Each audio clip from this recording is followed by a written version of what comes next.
నీతో పాటు నువ్వు ప్రేమించిన అమ్మాయి కూడా ఉంది. నీకోసం ఆ అమ్మాయి ఎంత తప్పించిపోయిందో తెలుసా? ఓహో, యమజకి నాకు మధ్య ఇంత ప్రేమ కథ జరిగిందా? కానీ ఈ విషయాలు ఎప్పుడు యమజ నాకు చెప్పనే లేదు. బాబు,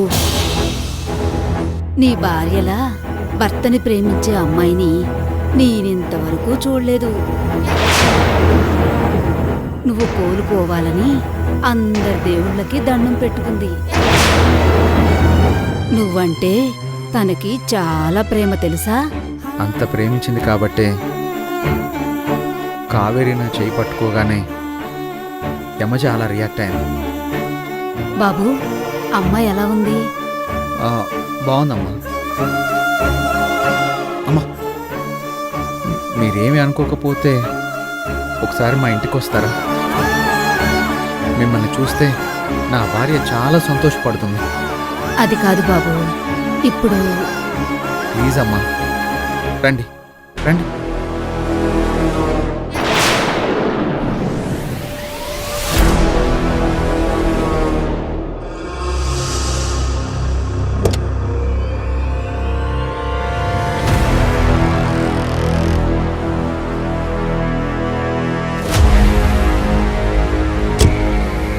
ఈవిని చూస్తే యమజ చాలా సంతోషిస్తుంది.